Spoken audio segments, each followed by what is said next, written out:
approaches and at times exceeds religious fervor. Let's ask the expert. Very dangerous in some ways, because if they are hungry and you pass in front of them, they can even eat you if you're not careful. Enthusiasm, aggression, it's any word you like to mention. And the Tifosi is the most exciting combination today in racing.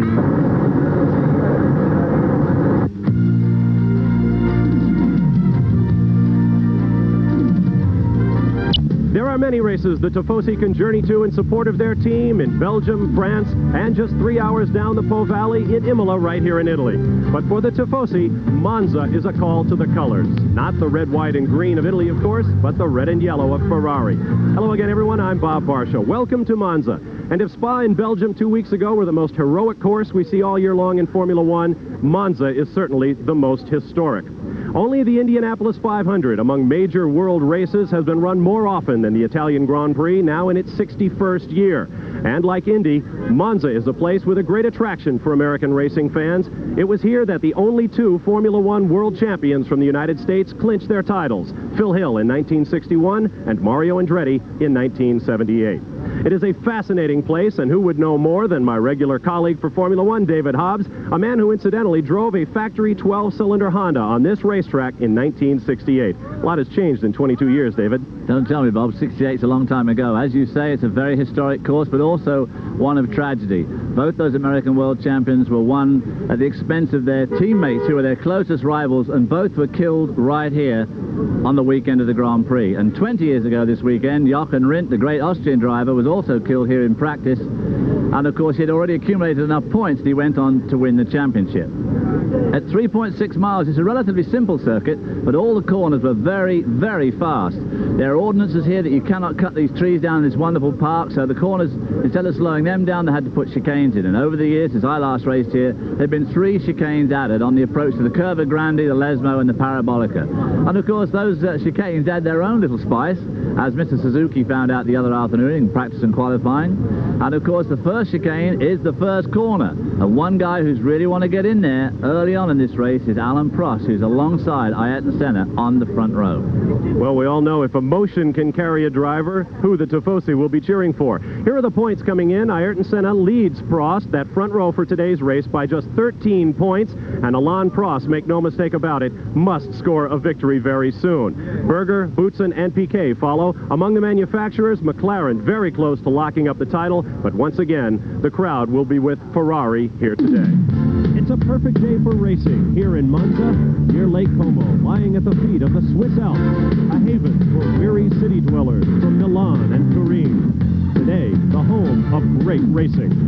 ESPN Speed World coverage of the Formula One Grand Prix of Italy is brought to you by Mobil. Mobil One Synthetic Motor Oil. Isn't your car worth the extra protection? Beautiful and historic Autodromo Nazionale di Monza. Race Queen and her court are the object of the photographer's attention right now, but that will shortly switch to our drivers, and here's the way they'll line up for today's 61st running of the Grand Prix of Italy. On the pole for the 49th time in his career, the 7th of the season, Ayrton Senna of Brazil with a dramatic 11th hour run in the McLaren Honda. Next to him, his title rival, Alain Prost of France in the Ferrari, 4/10 off pole, but fastest in the warm-up by just a tick over Senna. On row 2, Gerhard Berger of Austria in the second McLaren Honda, just 1/1000th of a second off of Prost time in qualifying. Next to him, Briton Nigel Mansell in the second Ferrari with many questions to answer. A lot of folks wonder about his motivation today. Row 3, Jean Alesi of France in the Tyrrell with Cosworth V8 power with a great qualifying run. Next to him, Thierry Boutsen of Belgium, who may turn over his Williams Renault to Alesi at season end. On row 4, Riccardo Patrese of Italy in the second Williams Renault. He's sure to be a focus of this big crowd today. Next to him, fellow Italian Sandro Nannini of Italy in the Benetton Ford V8. Bit of a disappointment in qualifying for this race. Row 5 on the inside will be Nelson Piquet of Brazil in the second Benetton, who had a big off at the end of this morning's warm-up. Next to him, Maurizio Gugelmin of Brazil in the Leighton House with Judd Power. His points 2 weeks ago in Spa were his first since the beginning of last season. Row 6 will be Martin Donnelly of Great Britain in the Lotus Lamborghini. They will lose that power at year-end, we have now learned. Next to him, his teammate, Derek Warwick, also of Great Britain, the younger Lotus driver, out qualifying the Elder. Row 7 will be Eric Bernard of France and the LaRousse with Lamborghini 12-cylinder power. That team also will lose the Lamborghini engines this year. Next to him, Satoru Nakajima of Japan in the Tyrrell with Ford Cosworth power and Pirelli tires. Row 8, a pair of Italians, Pierluigi Martini with the Minardi with a Cosworth V8 on the inside, and on the outside, another man a lot of teams are taking a hard look at, Ivan Capelli in the second Leighton House car. The rest of the field will be row 9, Stefano Modena of Italy in the Brabham next to the LaRousse of Aguri Suzuki of Japan. Row 10, Emanuele Pirro of Italy in the Dallara next to the Ligier of Philippe Ayot of France. Row 11, Alex Caffey of Italy in the Arrows next to his teammate Michele Alboreto. Both of them went off the track in the morning warm-up. Row 12 will be Olivier Griard of France in the Osella next to the AGS of Frenchman Yannick Dalmas. In the 13th and final row, Andrea de Cesaris of Italy in the Dallara next to the Ligier of Nicola Larini. Those who missed the cut include Gabriele Tarquini of Italy in the AGS and his countryman Paolo Barilla for the Minardi team, David Brabham of Australia, and Bertrand Gachot of Belgium in the Coloni, also failing to qualify. Those who failed to advance from Friday morning's pre-qualifying session, Roberto Moreno of Brazil, Claudio Langis of Italy, and Bruno Giacomelli of Italy will also not make his home Grand Prix. David, how about a closer look at this Monza racetrack? Well, it's pretty simple, really. No elevation change. 4 proper corners and 3 chicanes, 2 of which are pretty slow, 1 of which is quite a fast one. Since last year, the curbs on those chicanes have been raised to try and deter the drivers from jumping over those curbs. So a tricky but demanding course. We have seen some tremendous launches in practice and qualifying off those curbs. Weather coming in, 78 degrees, a beautiful day here at Monza. Skies are clear, 50% humidity, just a 20% chance of rain, and a 10-mile-an-hour wind blowing at the drivers' backs up the very quick front straightaway. We'll take a quick time out and then come back for 1 reconnaissance lap and then 53 laps of racing here at Monza. Stay with us.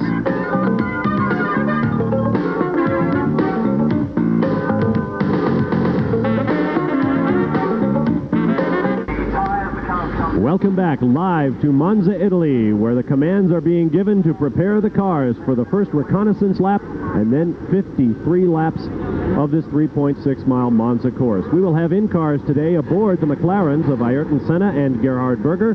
They will also be on board the Lotus cars of Martin Donnelly and Derek Warwick. They were to be on board the Brabham cars today, but since David Brabham failed to make the field, they switched to a second team. There is Gerhard Berger's car. And there's a look out the back. Well, I take that back. One of the Brabhams does have an onboard camera today. I'm glad they told us about that before they went ahead and did it. That, of course, must be the car of Stefano Modena of Italy. But at least one of the Lotus cars had an in-car camera this morning, and it was Martin Donnelly. We also have a view of the driver aboard Gerhard Berger's car, so you'll get to see his helmet being buffeted about as the field sets out for its reconnaissance lap. Now let's get down to the pit lane. For last-minute adjustments to the cars, here's John Bizignano. Bob, we've had an unusual number of adjustments to the cars right out on the grid. I'll give you as much information as I can before they make their very quick final warm-up lap here in Monza. Ayrton Senna, very cool on that pole position. No adjustments whatsoever. He's very happy with the car. But Berger, his teammate, they were all over the motor. They came very close to changing the black box that controls all the electrics, but they left it in. I hope he does not have a misfire right now. The Williams look in good shape. They fitted some new air ducts going onto the shock absorbers. The temperature here has climbed recently just before the start. Ferrari, no one was even breathing on these cars. They wanted them to stay so perfect as they were in this morning's warm-up. The Benetton team, they've had a lot of work on the rear end of Piquet's car after a spin and warm-up. Nannini's okay. Bernard, he crashed his car. I'm sorry, his teammate Suzuki crashed his car. Therefore, he's in the T car on Saturday. He set a new altitude record here. Bernard, they have changed the engine. That Chrysler Lamborghini did not sound quite right this morning. They've gone through a big engine change on that particular vehicle.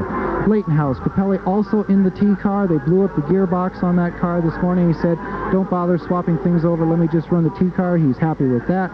Cafe, 200 miles an hour this morning. The brake disc left front exploded, and there wasn't much left of his car. He was in very good shape. He's in the T car. Alboreto, his teammate, also went off the track and has some new body work on that particular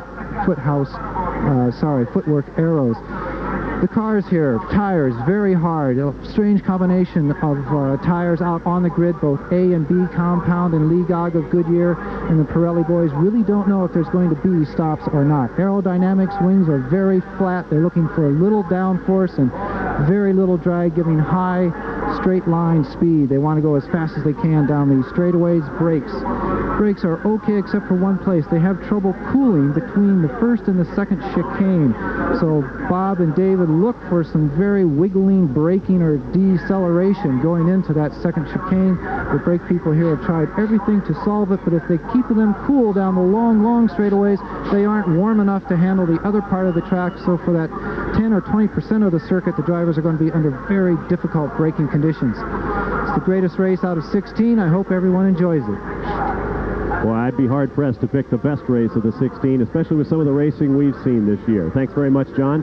Once again, excuse me, David, we will lay out at the first lap. Barring an incident, we will lay out and let you call the race. There is Gerhard Berger's on board. David? As I said at the beginning, it is a tricky track, a lot of concentration. Of course, it's now climbed right up there with Silverstone. Pole position this year, of course, 158 miles an hour. On board with Berger there as he attempted a little pre-start there, getting a little more heat into the tires, heating up the clutch. Not too much, of course. The next one, the ones that count, is the one that counts. Senna ahead, Prost over to his right. Now, if you saw our race at Spa 2 weeks ago, which we had 3 separate restarts, each time Berger slid over to block Prost and allow Senna to get away. We'll see whether he's up to the same tricks here. Prost said he and Berger have talked it over. A look back from Stefano Modena Brabham.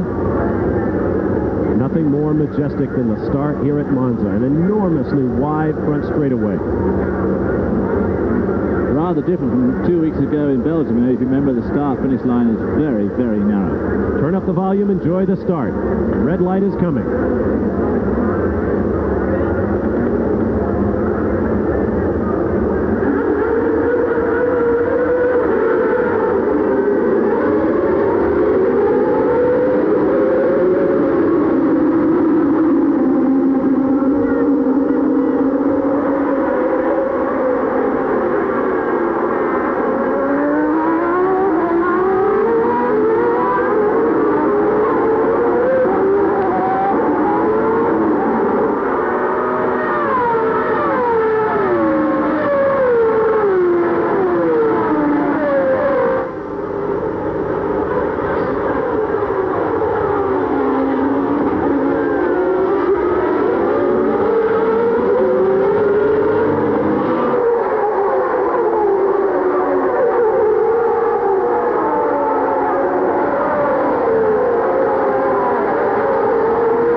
It's probably out.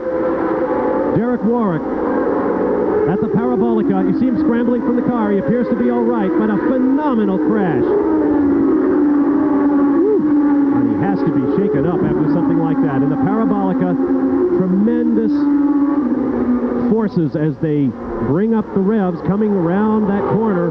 Strong right-hand turn. He came off the racetrack and pounded the guardrail. I would say we're almost certainly going to see a red flag here, but oh, we must. There's no way they can get off the Parabolica with that car there. You also saw a neat 360-degree spin. There's the red flag at the first Goodyear hairpin there by Emanuele Pirro in the Dallara. And a titanic charge from 5th past Prost into 3rd for Jean Alesi in the Tyrrell. Jean Alesi won't have ingratiated himself with Prost at all by that move going on to the Varianti. Here we see Derek Warwick. I think he just got a bit wide. And that shows you the incredible strength. Saw the corner worker diving to the outside. I hope they're all right. Strength of these monocoques, of these Formula One cars. Ripping off the right, make that the left, driver's left, front and rear tires. Now here the body work and suspension parts scraping along the tarmac. Start a brief fire. The left wheel still spinning, right wheel still spinning. Derek says, out of my way, no interviews. I've got a backup car I have to get into. Now that really says something about the courage of a driver who will climb out of a wreck like that and go looking for another car to climb into.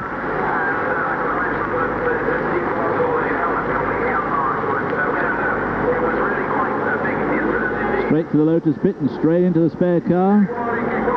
We're not sure who it's been set up for this weekend, but he's got a few minutes now to just change the seat adjustment and that sort of thing to make it fit him. Boy, there is a man who deserves some better luck than he has had in over 100 Looking at his helmet to see if it's still okay. While they do that, let's take another look at what happened. Here he comes from the top of your picture. No steering once he's on the grass, and a titanic impact. I hope that corner worker's all right.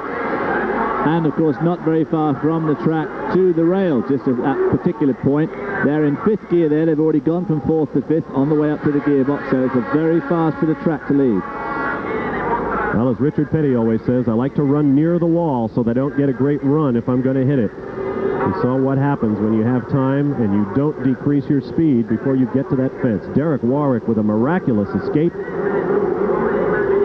Lotus not having a good year this year at all.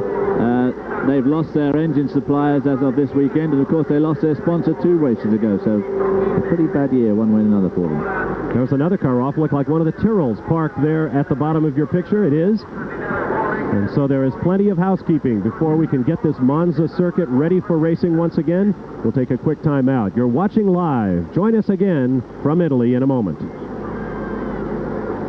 Junior, you have maybe sometimes discover what they do. So I think Prost, I would say. Racing against Alain Prost is difficult because he's clever. He knows what you are doing in the car, so that's difficult because you cannot lie. I mean, you cannot doing anything funny because he understood you very, very well. At this moment, it's Senna because he's very good on the circuit, and you are sure when you try to overtake him or when he tries to overtake you, it's a correct maneuver. We still have a few more races for you to send your questions. Send them to Ask the Driver, Post Office Box 3. If you have any comments on our Formula One coverage on ESPN this year, don't hesitate to write us a letter. We do read them. There is Derek Warwick in his replacement Lotus making his way around after he tagged the guardrail here at Monza at unabated speed.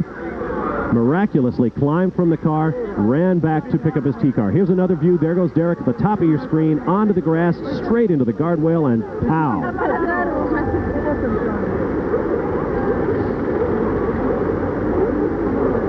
Incredibly, there is virtually no steel in these tubs. They are made of space-age carbon fiber and Kevlar materials, and the integrity of that driver's compartment protected Derek Warwick to race again. We will have a completely new race when we restart, 53 complete laps from the original grid. Let's get down to the pit lane now, and John Bizignano. We're standing right in front of where Derek Warwick's spare car, now his race car, was in a holding position just in case something like this happened. We tried to get Derek Warwick to talk to us. Understandably, he waved me off. Martin Donnelly came off the grid and actually went into the garage to see if his teammate was all right. Martin Donnelly was right behind the Lotus when it went off, so I asked Martin what he saw. The car got onto the grass. It started into a left-hand side overcorrection situation. The car snapped back. The front end grabbed onto something, and Derek Warwick was thrown hard left into the guardrail. Again, these carbon fiber chassis protecting a human body at some 165, 170 miles an hour of original impact. It's good, somehow it's good, when you see the car go down the track, because then all that energy is being absorbed in the chassis and not in the driver's body. David and Bob will go out on the grid and try and get some other reports on it, but Derek Warwick, that tough guy, is back in his spare car, ready to go racing again. In fact, John, he is laughing about his incident on the grid after giving an interview there to our friends from Italian television, RAI, the Italian network, providing our pictures today, and thank you to them. The guy in the back there, to the left of the picture holding the umbrella, is a masseuse. He travels the Grand Prix circuit, and no doubt Derek will be availing him of his fingers after this race is over. I think he's got some pretty sore spots on himself. What's the old heart rate about now, Derek? Absolutely phenomenal crash has brought out Let's see, that makes that our third red flag in 2 weeks here in Formula One. Luckily, Derek Warwick, talking about heart rate, Derek Warwick is one of those athletes who has an unbelievably low static heart rate. It's somewhere down in the 30s or 40s. It's something way off the normal human register. So I suppose he pumped himself up there to a full 100 beats a minute when he was about to hit the rail. And it isn't his work on his golf course that has registered that. There you see some of the safety barriers that were just thrown every which way by Derek's Lotus crash. There you see them lined up. They're big polished styrene, well, they're buffers really, and you can see those flying in all directions, and of course the marshal standing behind the fence must have really got his attention. We saw him diving to the side. Let's get back down to the pit lane now where John is with Derek. Derek, you look in amazingly good shape. I know you don't want to talk to us very long, but what happened out there? I made a good start and passed Martin going into the first chicane. Then they made a bit of a break from me, and I caught Guzman going into Parabolica. And I got a little bit too close on the exit, and coming on the exit, I lost my front downforce, and I started to drift off the circuit, and I couldn't get it back. I couldn't come off the throttle, and I just touched the grass and went straight into the barrier. Well, physically you look fine, but mentally, Derek, I know you're just as tough mentally as physically. for all kinds of reasons we won't mention here. I hit my head, so I'm okay. Are you ready to go racing again? No problem. Derek Warwick, both physically and mentally prepared to do this again. Well, as he said, luckily he hit his head and not his elbow, so he's... That's the part of his body he might actually need out there, huh? Boy, I tell you what, after watching these guys go around for 2 days now, at speeds touching 200 miles an hour, Prost did 200 at the start-finish line during his qualifying run. There you see Prost's Ferrari being readied for the restart. We are under a red flag. We expect to restart the race in less than 10 minutes. We'll take a quick time out and see you again from Monza in a moment. Downtown Como, about 20 kilometers from Monza, right near the hotel where our ESPN crew is staying. It's been a focal point of social life here in northern Italy for, about 8 or 9 centuries or so. We are at Monza, but coming up later today, or excuse me, next week, why do I keep doing this? Next week, September 16th at 12:30 p.m. Eastern Time, live NASCAR stock car racing, the Peak Antifreeze 500 from Dover Downs International Speedway, Dover, Delaware. Defending champ Dale Earnhardt tries to continue his mastery of the Monster Mile. 12:30 p.m. Eastern Time, live next Sunday, September 16th, the Peak Antifreeze 500. We are under a red flag here at Monza as you watch the grid live after an absolutely stunning wreck by Derek Warwick in a Lotus on the first lap. Coming out of the Parabolica turn, there you see Gerhard Berger about to suit up once again. Coming off the Parabolica at something on the order of 160, 170 miles an hour or so. He got two wheels onto the grass and went straight on into the barriers, sending them in every which way. The car flipped over, caught fire briefly, but Derek scrambled out okay and went running for another Lotus. Let's get an update from the pit lane now with John Bizignano. Bob, Professor Sid Watkins from England, who travels the Formula One circuit, he is a brain surgeon. He came over and said, Derek, you must come and talk to me in the back of this Lancia. They were in the Lancia for about 4 or 5 minutes. Dr. Watkins did visual checks. He took his blood pressure normal, pulse rate 80. I turned around to Professor Sid and I said, Sid, how can that happen? He says, Derek's blood pressure and pulse right now are more normal than most people who saw the accident. He is a very tough individual, Derek Warwick. Well, I'll testify to that. I think my pulse rate is higher just standing around. Absolutely, and I guess these guys on the front row too, the McLaren drivers, their pulse rate will be high with frustration. They both made absolute copybook starts.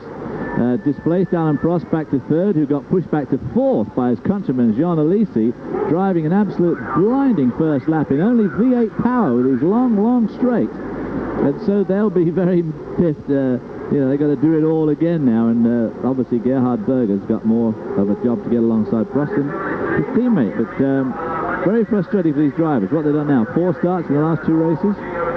Coming up to 5 starts the last 2 races. Coming up to 5 starts. We've had 3 red flags in 2 weeks here in Formula One. I would imagine Mr. Prost is probably going to have a word, or perhaps already has, with young Mr. Alesi. Of course, rumors are rampant in Formula One about driver and team combinations for 1991, and Alesi is one of the drivers tipped for that second Ferrari seat that Nigel Mansell will be vacating. It is official that Mansell has asked for a release from his 1991 option with Ferrari in order to retire, according to him, and we'll take him at his word. So the question is, who will step into that pressurized seat at Ferrari? Perhaps Alesi. The hot rumor today is perhaps Sandro Nannini, who was rumored to have already signed up for 1991 with the Benetton team. Well, if he does go, the rumor is that he will go to Ferrari, take Nigel Mansell's place, and that Ferrari will have to pay Benetton a cool $1 million as a transfer fee, as he has already signed for Benetton, and that Capelli will go from the Leighton House car to the Benetton, which I've no doubt will suit Capelli very well. But the whole thing really stems on this man here. Jean Alesi has got to make his mind up. Both Ferrari and Frank Williams maintain that they have got contracts with this guy, and so it's going to be a strange summer. But contracts in Formula One these days seem to mean very, very little. The rumor very strong this weekend that Senna had signed a contract with Frank Williams for next year, and that finally McLaren and Honda absolutely capitulated and said, pay the guy what he wants. And so he just turned around to Frank and said, well, sorry, Frank, they're offering a lot more than you are. This is having signed a contract. So it's all very, very confusing. It's like pitchers in Major League Baseball. If you haven't thrown a no-hitter this year, you're kind of left out. You're the only driver I'm aware of that hasn't been rumored for the second Ferrari seat. Well, in fact, there was a very strong rumor just the other day at the lunch table that I, in fact, made just to solve all this argument, that I, in fact, would go and drive the second Ferrari. And no question of who would be number 1 and number 2 on that team with Alain Prost. Well, of course, obviously, age would take precedence. Over youth and ability. We'll be right back to Monza for an anticipated restart of the Formula One Grand Prix of Italy. From when I started to race, the first year in Formula Renault, I just won the school in Paul Ricard, and the school was owned by Winfield, and Winfield had a logo, was an arrow, and I did not know what to do with the design of my helmet. I wanted to keep the French color, so it's blue, red and white, and I tried to design myself an arrow on the helmet, and it started like this, and in fact it was not too bad the first year, and then I changed because I put some sponsors on the helmet, so they wanted to have more space, I could have had a blue helmet or a red helmet. I wanted to have something different, but it changed quite a lot after years. And now, of course, it is one of the most honored helmets in Formula One, the all-time winningest driver in the series, Alain Prost. Let me correct something I said earlier before I get a phone call from Bob Jenkins and Ned Jarrett, Benny Parsons, and the gang on the NASCAR Tour. The time of the start of the Peak Antifreeze 500 next Sunday is not 12:30, but 12:40 p.m. Eastern Time, live here on ESPN. So if you tune in at 12:30 and you don't see racing, you'll know why. Just hang on for 10 minutes. There is Darth Vader, who is the chief fire marshal here at the Monza circuit. Let's get back down to the pit lane as we watch it. Here's John Bizignano. Bob, the misfortunes of Derek Warwick ended up to be good luck for Satoru Nakajima. He is right behind Derek Warwick on the grid. We don't know who he was involved with, but in that melee after Derek's accident, someone went down the entire left side of the Japanese driver, Satoru Nakajima. They had to change the entire bodywork. He is in the same car. He elected not to use the T car. They've done a tremendous amount of work on that Tyrrell. One other thought is that the Lotus car of Derek Warwick went out onto the grid first time on the A-type compound from Goodyear. That's the harder compound. That's the tire that would have a problem getting more temperature into it, therefore more of a problem getting grip into it. He has elected to go with the A's once again, but I bet he's going to warm those tires up very, very strongly on this last lap before the second green light here in Monza. Well, one of the problems with these sort of racetracks too with this chicanery business is that, as you all saw then, when the leaders go through the chicane, you basically have to file through in single file. And of course it gives the front runners a huge jump over their competitors, because by the time the last guy comes through, he's literally, in terms of time, a long, long way behind. One warm-up lap and then 53 laps of racing. A quick rerun of the grid as they head down into the Goodyear Virage chicane. You're aboard with Gerhard Berger. It will be Senna and Prost on row 1, Berger and Mansell on row 2, Alesi and Boots in row 3. On 4, Patrese and Nannini, row 5, Piquet and Guzmin, row 6, Donnelly and Warwick, who just had the huge crash that brought out the red flag. On row 7, Eric Bernard and Satoru Nakajima. Row 8, Martini and Capelli. Row 9, Modena and Suzuki. Row 10, Pirro and Ayo. Row 11, Caffi and Alvaretto. Row 12, Griard and Dalmas. Row 13, De Cesaris and Larini. There you see those curbs. But as we saw Thierry Boutsen 2 weeks ago in Belgium, a lot of these drivers use those curbs, maintain they can't do a good lap without going right over the curb. Well, to try and deter that, the powers that be have made these curbs even higher this year. And I must say that it is a fact that when you watch Ayrton Senna do his qualifying runs, he very rarely does more than put a wheel just up on the curb. Unbelievable. He just looks slow and steady, and then the old clocks come on and boom, there's another half a second quicker than anybody else. He was breathtaking in final qualifying yesterday. Did not get in a complete lap. Said there were problems with his engine, with the chassis in the McLaren Honda. Went out twice, came back twice. With 3 minutes to go in the 1-hour session, Senna went out, turned in 1 lap, dropped the all-time course record here at Monza by a full second, and nipped Alain Prost for the pole. Absolutely breathtaking driving. Although, as you point out, David, not dramatic. Back on board with Gerhard Berger. Trying to get a bit of heat in those tires as he comes down the long straight out of the Ascari, Variante Ascari. That's the Ascari chicane.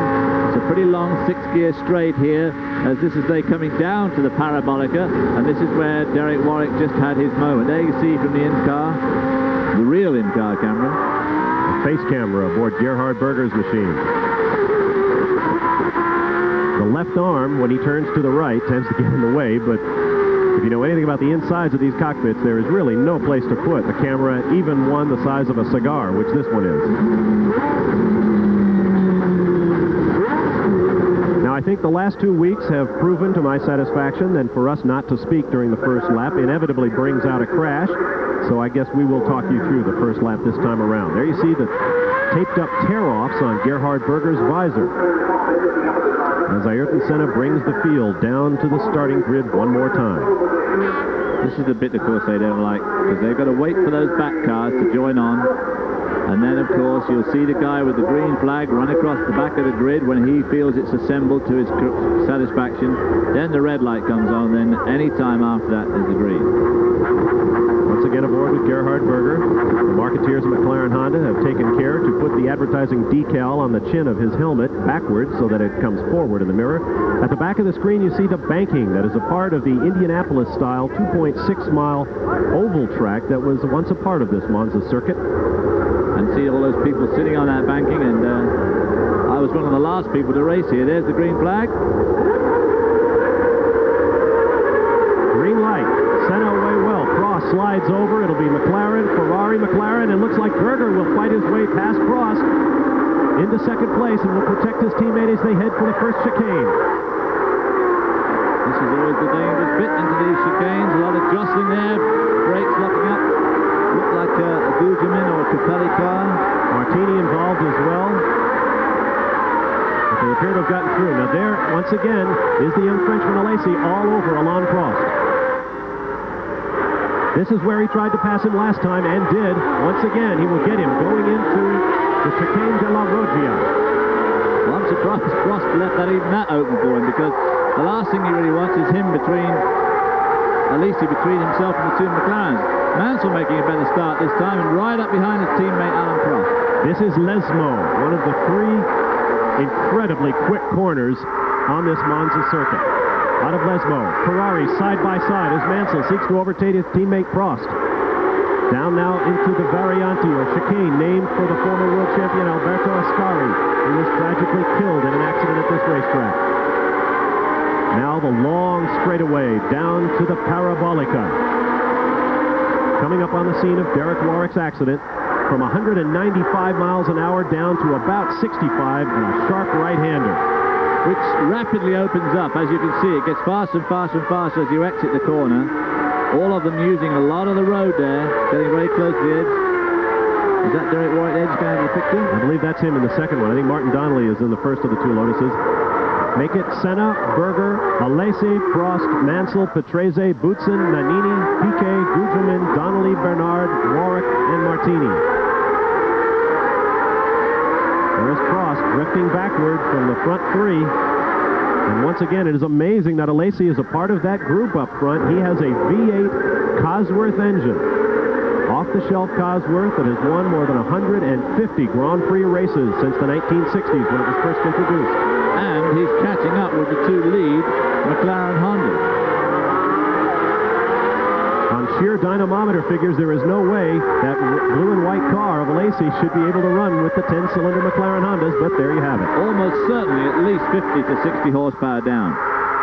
Berger looks like he's about to give his teammate a run for his money. Down into the chicane, Ascari. Berger, of course, is a guy who's not shown the potential a lot of people thought he would show this year, and no doubt is determined to win one of these races. Of course, I don't suppose Senna will be too pleased if it's at his expense. Somebody goes over the edge, that's again. One of the Williams cars. Alesi had a very strange moment in practice at that point. Put two wheels up on the curb and almost drove the car straight into the guardrail. Heavy braking right here, and they do wait till the last possible instant before braking for the Parabolica. Hard on the accelerator once again. 200 miles an hour across the start-finish line. The 2 laps complete, a 53 planned. It is Senna by a car length from teammate Berger, and right there, Jean Alesi in the blue and white Tyrrell. Then Prost and this man, Nigel Mansell, in the 2 Ferraris. Once again, aboard with Gerhard Berger, and listen to this V10 engine go through the chicane and then build to 13,000 RPM.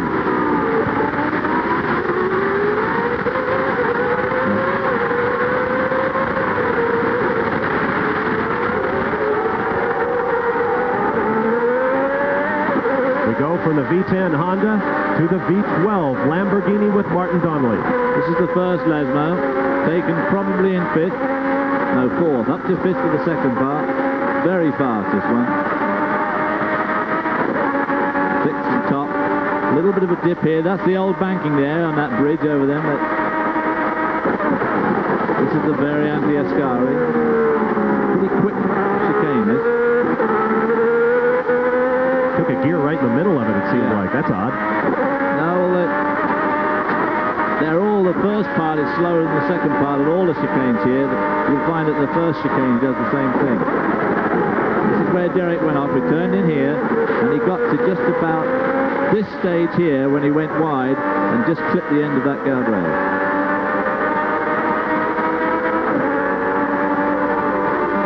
Martin Donnelly's tear off there, flapping in the breeze. Down to the first chicane.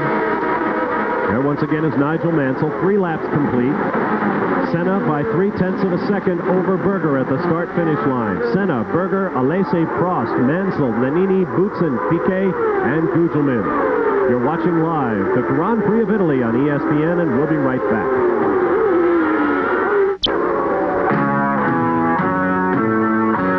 We are back at Monza. You're watching live the Grand Prix of Italy, where your leader is Ayrton Senna, second place Gerhard Berger, but the third place car of Jean Alesi went off. Here it is.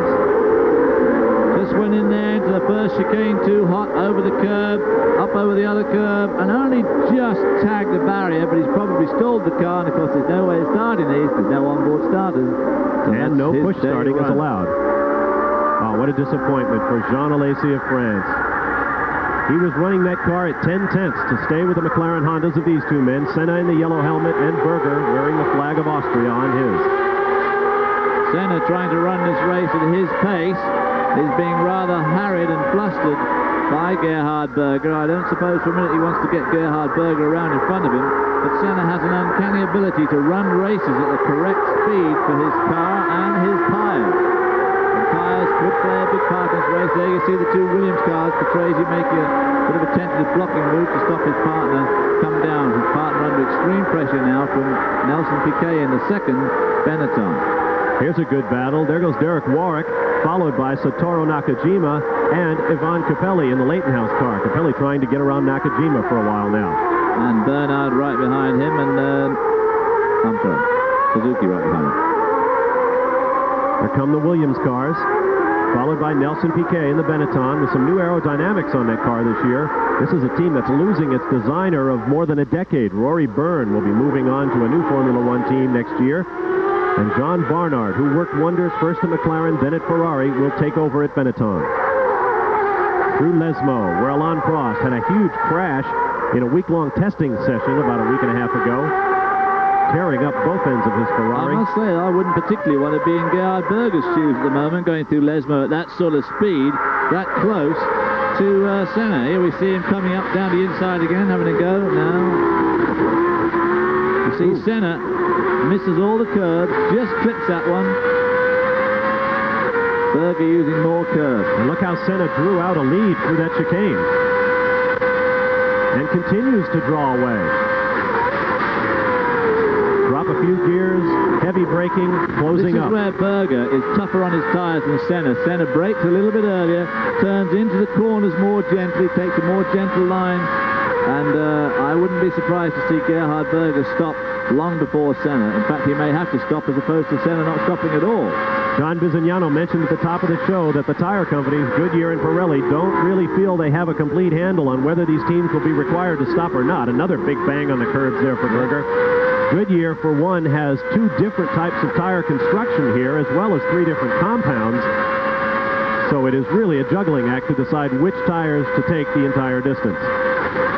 The qualifiers blistered badly at the left rears on many of these cars.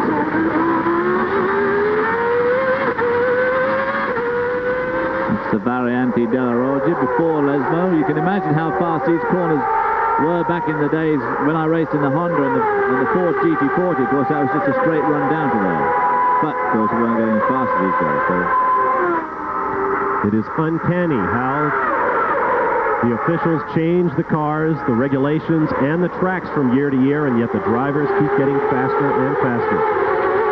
Jean-Marie Balestre, president of the FIA, the international governing body, announced before this race that there will be changes to several circuits next year, particularly Hungary, to allow more passing, and Eau Rouge, as you watch Alesi making the long walk back to the pits.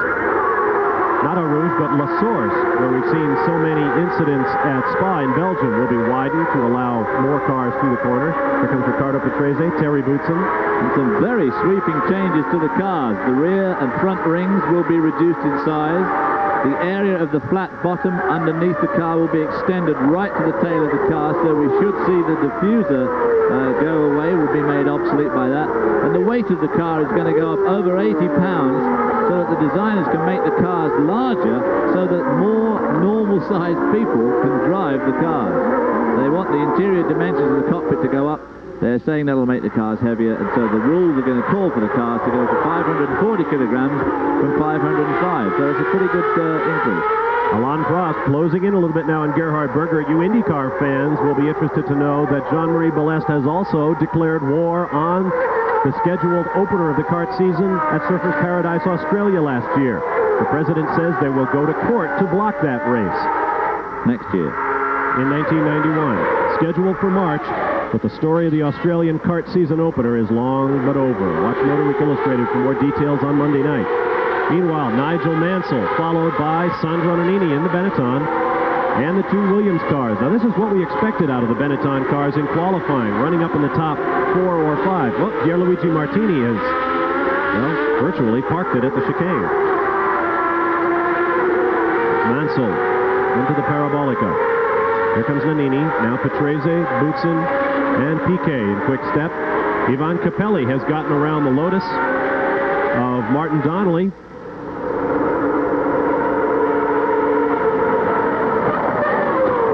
Heavy braking for the Goodyear chicane.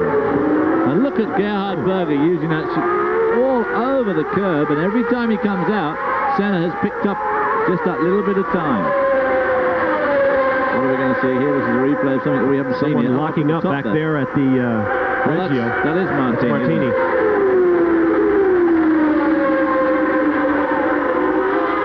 Berger slamming the chicane one more time as he tries to chase down teammate Ayrton Senna. Now with about a half a second lead. Senna, Berger, Prost, Mansell, Nannini, Patrese, Boutsen, Piquet, Gugelmin, about 3 seconds behind Piquet, followed by Donnelly, Bernard, Warwick, about 6 seconds behind Bernard, Capelli, Nakajima, Suzuki, and then 7 seconds back to Emanuele Pirro. Everybody else running within a second or so of each other. No doubt Alain Prost is sitting back watching this display of curb bashing by Berger, waiting for it to play into his hands. Oh, there we see Martini coming down, badly damaged right rear suspension.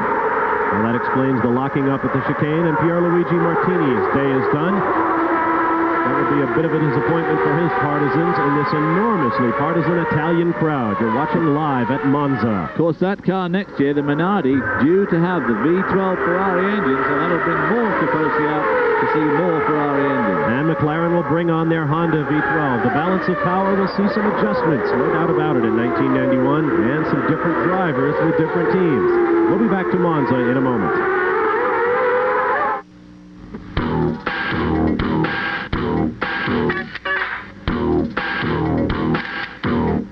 Throughout the year here on ESPN, we've been concentrating on some of the motor racing art that is part and parcel of Formula One. These are photographs taken by Kaz Kazmaier from the Detroit area, who covers the sport for Auto Week magazine.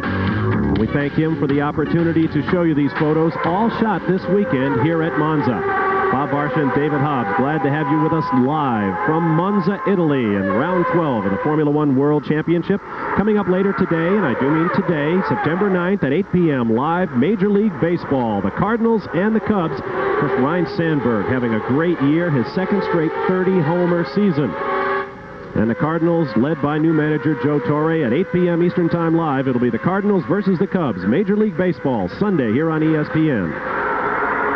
Up front, the battle is closing. Ayrton Senna with teammate Gerhard Berger right behind him, and then Alain Prost. Then a big gap back to Nigel Mansell. As you see, one of the LaRousse cars out looks like Eric Bernard has climbed out.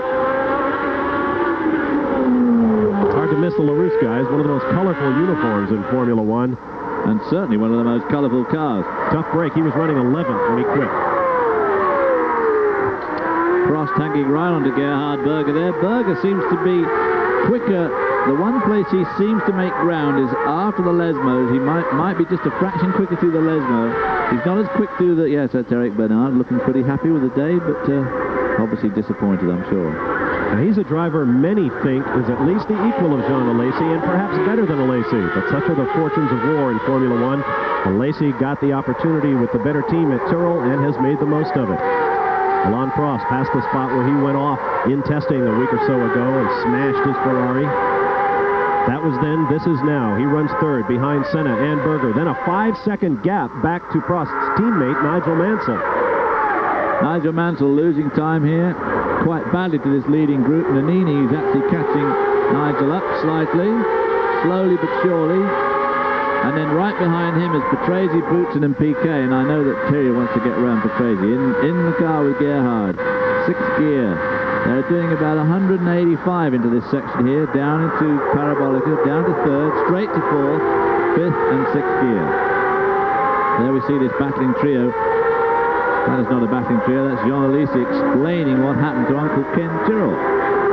Now look here, John, we're all talking like that, but you went in the corner too fast. Well, Cyril, I just try a little harder because I think I get him, huh? Well, you went into the corner too fast. That's my car, isn't it? What are you doing to my car?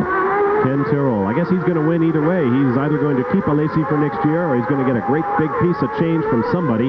Let's get a comment from John Bizignano concerning the Tyrrell situation from the pit lane. David and Bob, Jean Alesi came by with actually tears in his eyes. One of the bravest, toughest men on this Formula One circuit, certainly one of the quickest. And he had tears running down his eyes. When he went out to the track, Ken Tyrrell did not move towards him. He talked to the team manager, Joanne, and then Jean Alesi had to go to Ken Tyrrell. I'm sure he told him what he told me. I spun on myself, he said, which in his broken French means, it was all my fault. I blew third place. I could have gone faster, and I made a mistake. A very honest, very sad Jean Alesi. Well, Jean Alesi is a young guy who's obviously got great talent, but I think he needs slightly better direction than he's getting from the people that are managing and looking after him, because he has already ruffled a lot of feathers. He's supposed to sign contracts with Williams and with Ferrari. There we see the two McLaren boys really duking it out, and lurking in the background is the professor. Boy, he has to do well here this year. This race, we've said before, Senna is starting to pull out a fairly substantial lead, 13 points. And Prost really needs to score more points than Senna, wherever they are on the field, in the next couple of races, to stay in the championship run with a chance. Let's work on that for a little bit. Senna comes in with a 13-point lead over Prost. Senna has scored 9 times this year. You are allowed to count your best 11 finishes. There are any number of mathematical permutations, but the point is Alain Prost must pick up points here if he is to have any chance of running down Senna. That 13 points is a lot bigger lead when you're in round 12 of a 16-race series and only 11 scores count. The thing about Prost is that when he starts dropping scores, the first one he'll drop will be only 2 points, whereas Senna has either won, come second or third, so the first points he drops would be a 4 points, sorry. And, 9 points for first, 6 for second, 4 for third, then 3, 2, and 1, and we have a big off down in one of the chicanes. Martin Donnelly has exploded an engine, and he pulls in behind Eric Bernard's similarly engined LaRousse car. Similarly for now, as we've already said, next year both those teams lose the Lamborghini engine to Guy Ligier, who is reputed to have had a meeting in Geneva with the owners of Lamborghini and offered them the most unbelievable amount of money to use the Lamborghini V12 next year, but only on an exclusive basis. All pretty dodgy, I would say. Word has it he also brought to bear the clout of the French government in getting that Lamborghini power, although how he does that with an Italian team, an Italian engine builder, I do not know. Up front, it is still Berger and Senna. Here is a replay of the engine comprehensively going away. It looks like a turbocharger explosion. That is a real explosion. Sacre bleu. Poor old Martin. Martin Donnelly, of course, a man also with great promise, very much the equal of John Alesi in Formula 3000 last year, and Eric Bernard. Those three guys were all very much of an equal sort of skill. And of course, he decided to go and drive for Lotus, and now that could turn out to be a very, very bad thing for him to have done. Ironically, he and Jean Alesi were teammates, and at last year's French Grand Prix, when an opening came up at Lotus, it went to Donnelly over Alesi, which made Alesi very upset with their team owner, Eddie Jordan, who will be joining Formula One next year. So Donnelly took off, driving for Arrows in that case, before moving on to Lotus. Alesi got the Tyrrell nod, and of course the rest is history. He ran 4th in that race. Now the thing is, of course, where's Donnelly going? Well, there are going to be 2 new teams next year. Reynard, as we've heard, Rory Burns going there. Bit of picture break up there from Gerhard's car. And of course, Eddie Jordan himself is going to have a team and is on the lookout for a driver. So there's places to go. I believe there'll be a 3rd new team. A Mexican industrialist was putting together a Lamborghini-powered team. He then disappeared. That team will now be taken over by some Italian businessmen next year. We'll be back to Monza. With 16 of 53 laps complete at the Grand Prix of Italy, your leader is Ayrton Senna over Gerhard Berger, Alain Prost, Nigel Mansell, and Sandro Nannini holding down 6th place. ESPN Speed World coverage of the Formula One Grand Prix of Italy is being brought to you by Acura Automobiles. Experience precision-crafted performance.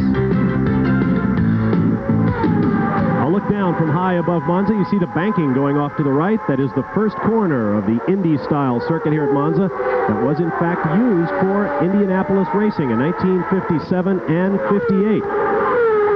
Ayrton Senna has just cranked out a lap at a 1:28.1, which is the fastest lap of this race, and I think may well be the lap record for the circuit. We'll have to look it up. No, not the outright lap record. That's still held, one of the few records still held by a turbocharged car. Ayrton Senna himself in a Camel Lotus Honda back in 1987, 126.796. I don't think they'll do that today. There you see that battling trio still duking it out for 7th, 8th, and 9th spot. Those IndyCar races that I mentioned were fascinating. In fact, they still talk about running races Monza style. They didn't want to go 500 miles on that terribly bumpy banking, so they broke the race into 3 segments and invited Formula One drivers to compete against the Indy stars of the day. 1957, Jimmy Bryan came through to win. 1958, Jim Rathman added the Monza 500 to their Indy 500 laurels. In fact, in 1958, Al Dean, who had an Indianapolis winning car, put Juan Manuel Fangio, the 5-time world champion, into his machine because he was told his new Indianapolis driver was too young and inexperienced to come drive here. You know who that was? A.J. Foyt. A.J. Foyt, indeed, was bumped from his car by Fangio. You're seeing the battle for second place between Gerhard Berger and Alain Prost, who is suddenly getting aggressive, as is his style. Wait a little while for things to settle down, and then start picking off people. And, of course, they're starting to get in amongst lap traffic now, which they just went round one of the Ligier cars there, which played into the hands of Ayrton Senna on that particular lap. But, of course, that can be a real swings and roundabouts thing, the traffic. But Prost now giving Berger extremely hard pressure. There you see Nigel Mansell coming into the picture at the top, and behind him is Nannini, who in fact has still stayed at just about 3 seconds behind Mansell. Both of them slipping back out of these three. Now, if you are Alain Prost, what are you thinking? Gerhard Berger has had plenty of misadventures on the track this year, including some problems in passing people. So Alain Prost, I would say, is going to have to be very careful where he picks to take a shot at Gerhard Berger. Prost is, of course, always very careful and is extremely good at overtaking, obviously much quicker through the chicane there than Berger, and one feels that if he gets around him, he will in fact be able to pull away, and the fact is, could he pull away to the point of catching Senna up and pass him and pull away as well? I still think today's race favours the Honda McLaren setup, but I think the next two coming up, Portugal and Spain, I'm convinced that a Ferrari will win at least one of those two races, because the handling of the Ferrari seems to be excellent, and I think part of that is due to Alain Prost, and part of it is due to Steve Nichols, the American engineer who went with Prost from McLaren, and it just can't be coincidence that McLaren's fortunes, their handling has definitely suffered this year, and the Ferrari, on the other hand, having got rid of some of their unreliability problems earlier on with the gearbox and so on, they seem to be a very, very fast car when it comes to handling. As Ayrton Senna continues to pull clear of this battle for second place, let's get more from John Bizignano in the pit lane.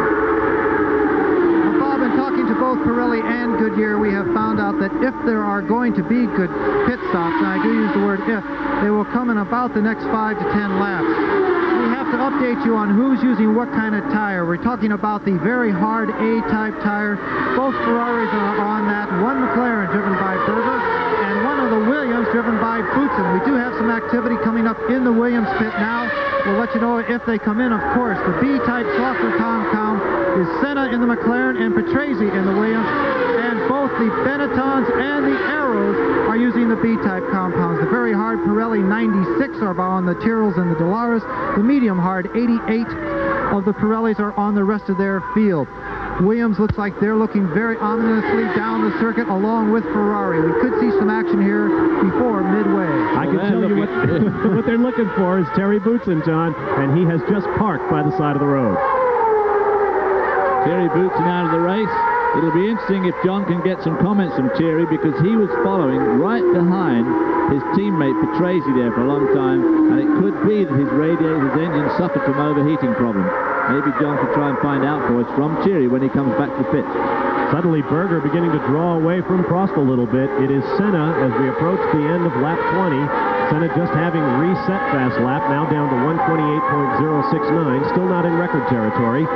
Berger 2.6 seconds behind. Alain Prost half a second behind Berger.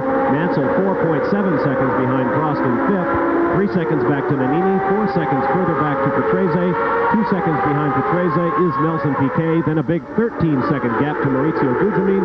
All by himself, it's another 15 seconds back to his teammate, Yvonne Capelli. All that will now change as the field flashes across the start-finish line, and the Olivetti Longines computer timing system reads out each car's individual radio transmitter and then shuffles the order to reflect the new information. 20 laps complete of 53. You're watching live the Formula One Grand Prix of Italy. All the damage is done to these tires in those first few laps, and the cars at its absolute heaviest, full of fuel. Lap traffic there, definitely getting in the way of Ayrton Senna as they go into the Lesmo. And Prost has got Berger. Prost gets around Gerhard Berger. So it is Prost now into second place. And passed him well before they hit that chicane. He passed him when they were both still hard on the throttle. And he was further behind going past the start-finish line that lap than he'd been for some time. He must have made a tremendous run at him, lulled Berger into a false sense of security, and come at him from a second and a half back. And you see the Ferrari flags waving to either side of the track. Here comes Stefano Modena, or perhaps David Brabham in the blue and white Brabham, followed by this man, Ayrton Senna. Then Olivier Griard in the Osella, then one of the Ligers. Here's another look as RAI Italian television refeeds the pass. Here comes Prost coming off of the previous chicane. He got around Berger immediately under acceleration. So make your order. Senna with 21 laps complete by 3.4 seconds over Alain Prost. 0.7 of a second back to Berger, followed by Mansell 3 seconds behind, and Nannini a further 3 seconds in arrear. We will be back live to Monza in a moment.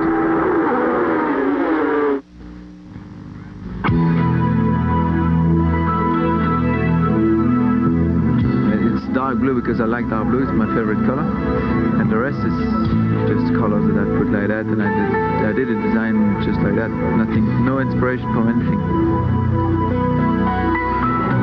I always thought that was a black helmet, not a dark blue one. Why didn't you correct me on that, David? You used to drive with Terry. I did indeed. He never told me that dark blue is his favorite color. I bought him dark blue presents.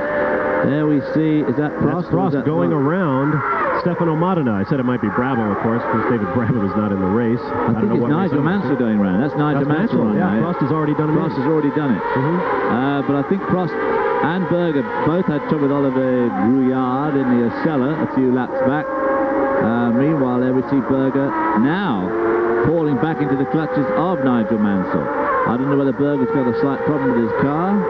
Be interesting to see if he makes a pit stop for tyres, because he was definitely driving very hard at the beginning part of the race, which is where Senna and Prost are so good at looking after their tyres when the car's full of fuel at its heaviest race time. On board now, looking into the face of Gerhard Berger as he does his job in the McLaren.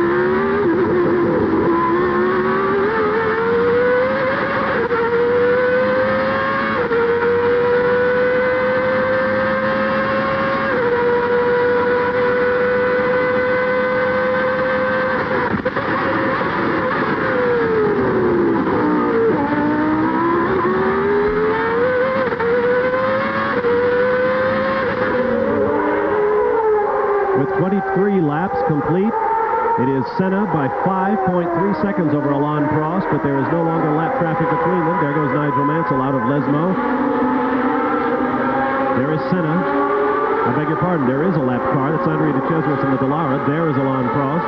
And here comes Gerhard Berger and Nigel Mansell as they close up from 2, 3, and 4. And just behind Nigel Mansell is still Alessandro Nannini, who's still the same, just 2.7 seconds behind Nigel Mansell. But none of those guys seem to have got adversely affected too badly by the traffic, except possibly Berger, who let Prost through and has let Nigel catch him up. Nigel Mansell has been the subject of a lot of people. He was brought down to Modena. In fact, he was asked to come down and showed up with his lawyers following the race in Belgium to explain why he dropped out of that race with what appeared to be a very serviceable car. Stefano Modena in the pits, and John is there. Stefano Modena wanted to do better in the Italian Grand Prix than any other event on the championship trail. He went by here once with a very, very sick-sounding Judd V8 engine. It has become terminal, I believe. They have changed the black box. They are plugging in the computer at this time. The bodywork is being moved away from the car. I've gotten as close as I can. No one wants to talk right now, but we will come back with the exact problem as soon as it's known. Stefano Modena spending an extended period of time in the Monza pits. Well, you saw him waving one finger in the air. That means he wanted him to crank that engine. But the Brabham team will apparently hold Stefano Modena where he is. And here is Maurizio Gugelmin climbing out of the Leighton-House car. That's a shame. Gugelmin was up to 8th spot. Scored some points just a couple of weeks ago in Spa, and Nigel goes down the inside of the Cesaris. Prost takes the Cesaris, followed by Berger and this man, Nigel Mansell. Nigel made an interesting comment to our statistician Dan Knutson earlier this week, telling him that he had a very interesting offer from the United States to go racing in 1991. But he was, in fact, put on the carpet in Maranello, and they asked him why he had pulled out of the race in Belgium, because they maintained the car measured up, looked perfectly fine to them, whereas he had described it as having lethal oversteer. So I don't know, but apparently they all came out as friends again, and getting their contract difficulties resolved. Interesting to note that Nigel is still the overwhelming favorite of this crowd of nearly 250,000 here in Monza. His face is on the posters. All of the signs say, "We love you, Nigel," and that's a little interesting because Ferrari is notorious for turning on its number 2 driver, or particularly a driver who doesn't appear to be giving his all. The fans obviously don't believe a word of it. Well, not only did Ferrari turn on them, but the fans do as well. This is the unbelievable thing, is that the Italian press get hold of them, and before you know where you are, the guy that was in this week is definitely not the flavour of the week next. But Nigel seems to be fighting the trend here. The management seems to have turned a bit against him, and he against the management, but the crowd still love Nigel. And Nigel pulls up now on Andrea De Cesaris. Flashes out as they go under the old banking. That's under the Renault, over the Renault bridge. There's the old banking. Through the Variante Ascari, as you can see, it's a pretty quick exit in 4th gear, up to 5th and 6th, down this straight into the Parabolica. Here is Gerhard Berger actually catching up with Alan Prost again, I think. Right at this point on the track is where a wreath hangs on the fence, placed there by fans in memory of Jochen Rindt. As David mentioned, was killed in a practice accident in a Lotus 20 years ago. The only posthumous world champion. Right at that spot on the approach to the Parabolica.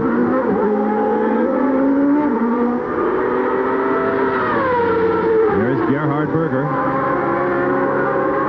26 laps complete of 53.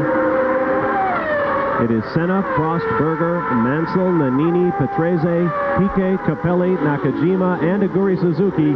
10 cars remain on the lead lap. There's a look at the teams that are out of the race at this point. Alesi, big disappointment after running as high as 3rd. Bernard and Donnelly out with a big engine explosion. Emanuele Pirro is out for Dallara. Pierluigi Martini, who broke the rear of suspension. Terry Boutsen also parked. Derek Warwick has parked the 2nd Lotus that he climbed into after a huge crash to bring out a red flag to start this race. And Maurizio Gugelmin, as we have seen, is also out. There we see Alan Prost going on his merry way, passing one of the Footwork Arrows cars, which has now got Gerhard Berger behind it. There's a look from Gerhard Berger's car. It's a shame we don't have a low camera angle here. These cars absolutely whistling down this straightaway, then hard on the brakes and launching into this turn. The Parabolica. You see that new windscreen, that black plastic area just ahead of his dashboard and steering wheel? A special windscreen added by the McLaren team on the high-speed circuits to deflect the force of the wind and try to reduce the buffeting that the Formula One drivers get. Let's get down to the pits now where John has an interview. Maurizio Gugelmin running 8th in this very difficult Grand Prix. What took you out? Basically, we had to run quite lean because of fuel consumption, and the engine just after 3 laps started to go down and gave up. In that lap, just blow up. One of the fastest circuits, Monza, very long straightaways. How was it to be out there with your V8 against the V12s and V10s? Could you keep with them? Very difficult because we need quick corners and short straights. Here we had some slow corners and long straights, the opposite what we want. So I was making up through Lesmus, but I was losing a lot to the chicanes and on the long straights. The condition of the circuit, we're trying to find out if there's going to be any tire stops. Is the condition of the circuit at this point where you think most people on the Goodyears and Pirellis can continue? My feeling is that the circuit is actually improving lap by lap because there is more rubber going down, and actually my car had no problem with tires. I was going easily all the way. Maurizio Gugelmin, sorry you're out of the Italian Grand Prix, and the track is getting stickier. And Ayrton Senna is pulling away. Last time around, he had a 7.6-second gap over Prost, completing lap 27. The gap now 8.4 seconds. We'll be back to Monza.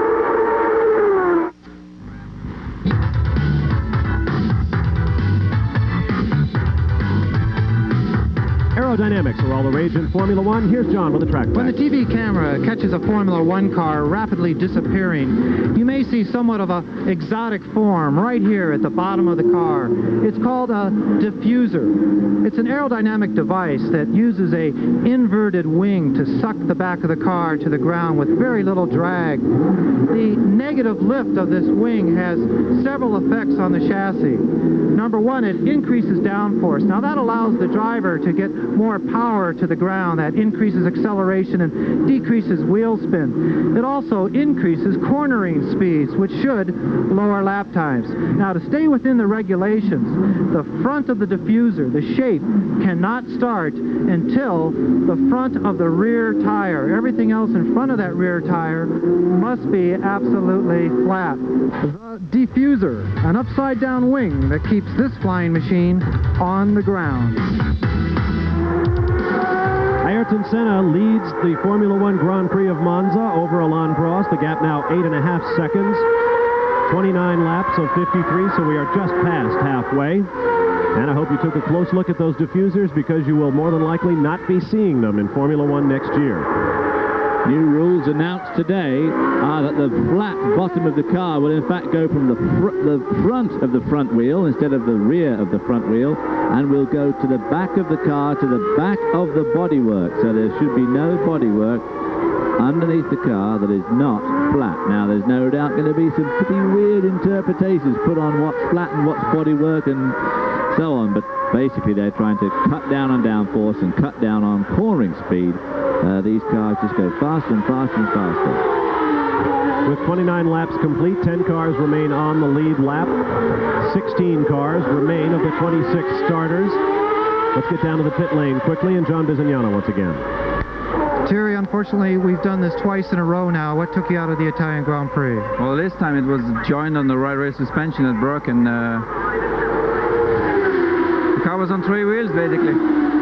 I was told that you were very close to your teammate for a lot of the race. Were the temperatures going up? Were you having trouble keeping things cool, besides yourself, that is? I had no problem at all with the car. I was much faster than him, but he was blocking me a little bit, and behind him there was a lot of turbulences from the air, and it's very difficult to catch him. I was waiting for him to make a slight mistake so I could go by and then disappear, but it didn't happen until I retired, so it was for me a very, very disappointing race. Terry Boutsen frustrated with both his position and running in the race, and of course your DNF. Very sorry, Terry. Thank you very much. And Thierry is more than disappointed in just this one race. Thierry Boutsen feels that he is getting a pretty raw deal from Frank Williams. He maintains that Frank Williams only just passes the time of day. Williams sort of tells him the program for the day and carries on. He maintains he's got a very good relationship with the engineers and the mechanics, but his relationship with Frank is going downhill, and it's not helped by the fact that Frank has made it quite clear that he's not particularly interested in having Thierry drive for him next year. And he's trying for everybody else, and unfortunately everybody else he tries for decides to go and drive somewhere else. What does that tell you? Frank is going to end up, at the moment, he's going to end up with a guy drive for him who doesn't really want to do it in the end. Let's get down to the pit lane for more from John. Well, David, I have to make a comment on what you said. The only thing Terry Boutsen asked me to please not say or ask during that interview was anything about his 1991 plans. Terry Boutsen, of course, has won several Grand Prix for Frank Williams, but he does feel that he is not being treated as equal #1 driver at this time, and he certainly didn't want to comment on off the cup to ESPN at this time. Well, thanks a lot, Terry. Interesting to note that in the last few years, Terry Boutsen has won 3 races. Larry Nigel has won 1 or 2, and Gerhard Berger has won 1, someone pointed out. Right. Well, obviously these drivers don't like to wear their dirty linen in public, but on the other hand, it does happen all the time. And of course, obviously, you have to take the rough with the smooth in this game. But I guess the feelings between him and Frank are not as good as they should be. And I've no doubt that he was peeved with Patrese, because I feel convinced, just looking at the pictures, that he would have got around Patrese, he would have gone away. Excuse me, Andrea De Cesaris going through your picture. Here comes one of the Ligier cars. No doubt Nicola Lorini, because our Italian director had a notion to put him on the screen before he was told to get back up front. Alain Prost, Gerhard Berger. With 32 laps complete, there are now 9 cars left on the lead lap. Senna, Prost, Berger, Mansell, Patrese, Capelli, Nannini, Nakajima, and Suzuki. Nelson Piquet has dropped back to 10th, followed by Caffey, Alboreto, De Cesaris, Lorini, Ayot, and Griard. The only cars still in the race. Alain Prost holds the last fast lap right now, just set at 1 minute 27.289 seconds. I wonder what happened to Nelson Piquet. He was going very well at the beginning of the race, and was extremely quick yesterday afternoon. I wonder if he's had a pit stop that we haven't spotted. He has, in fact, had a pit stop. Perhaps John knows. John, what's cooking in the pit lane? Bob, Nelson came in very quickly. I'm sorry we couldn't get to him.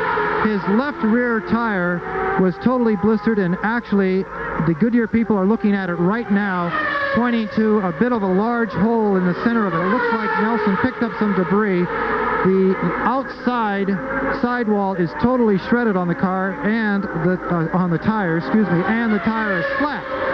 So how much more trouble could you have with one tire than a left rear taking a lot of damage here in Monza?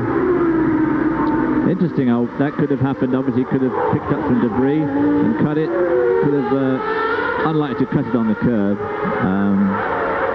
But anyway, bad break from Nelson Piquet, unless, of course, these other guys have to stop and make a tyre change as well. The thing about punctures is, of course, it's a matter of the luck of the draw as to where you pick it up. If you have a puncture just as you've gone past the entry to the pit lane, you're in tough shape because you've got to go a whole lap before you can have it fixed, whereas if you have it just approaching the pits, very much better. Ayrton Senna goes out of your picture. There is the gap back to second place, Alain Prost. With the benefit of the fast lap of the race, he is now just 7.3 seconds in the rear. And we'll be back to Monza in a moment.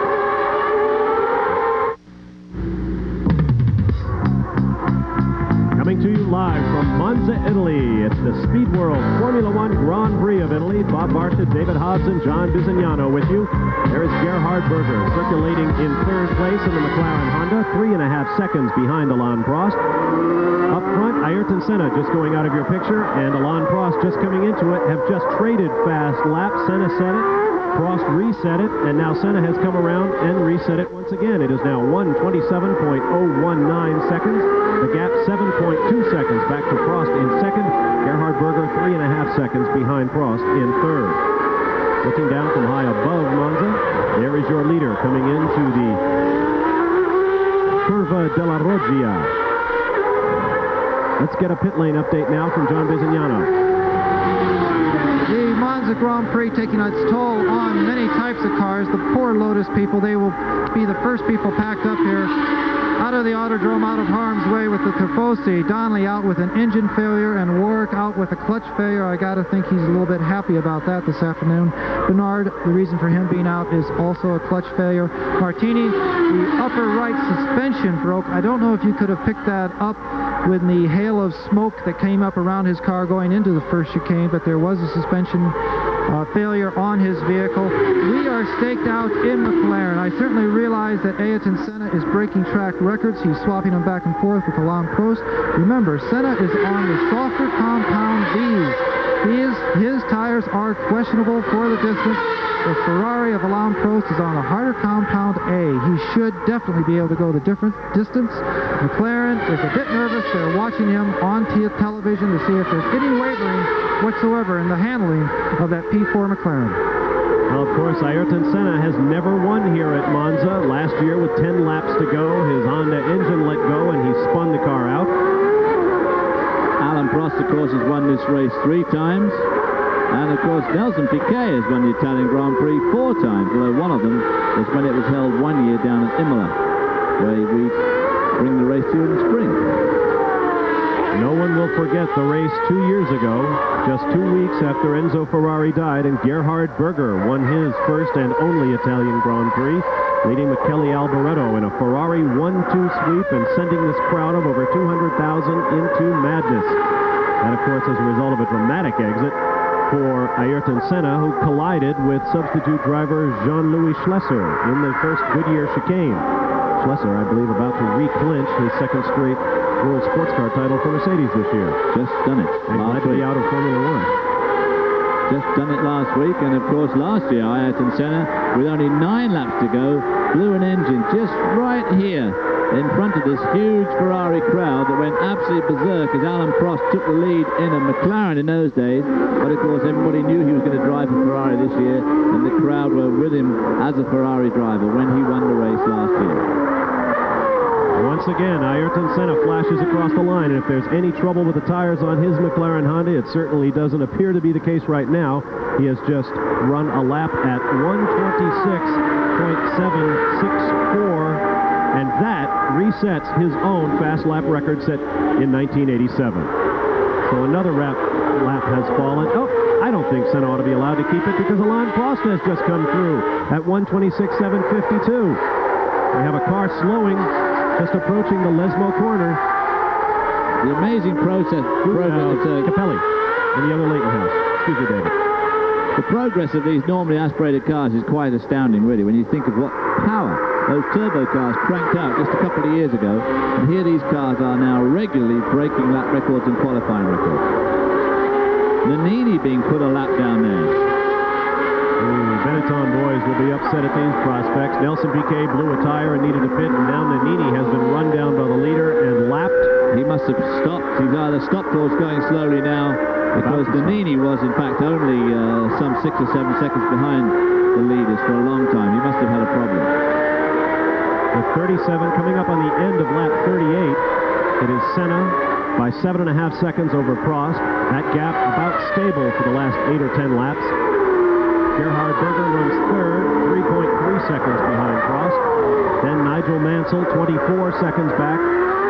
Riccardo Patrese and Satoru Nakajima having a good run in the Tyrrell. He's now into the 6th and final points-paying position, but he too about to be lapped by our leader, Ayrton Senna. So 6 cars, all of the points cars, are on the lead lap. 15 cars remain, make that 14 cars remain in the race now that Capelli has dropped out. Let's get more on the developing tire story with John in the pit lane. Well, as far as Nannini's story is, it was a 4-tire change for him, a very quick one. It happened during our Terry Boutsen interview. We could not cover the 2 things at one time, but Nannini came out of 6th place, I believe, and made quite a fast pit stop, but at an average speed of 146, 148 miles an hour. Any time spent in these pits, not all right. Any time spent in these pits is absolutely devastating to your position back out on the circuit. It just took too long. No one else is stopping. Well, that drops Nannini to, he's only back to 7th spot now, and he's some 10 seconds behind Patrese. So Nannini now with his new tires may well be able to get cracking here again. The Benetton Ford V8 engine car again going extremely well here with his long straights, equipping itself very well in practice and qualifying against these V10s and V12s. The gap between Prost and Senna just settling at round about 7 seconds, just a fraction under 7 now, 6.8 seconds. So Prost certainly not out of this by any means.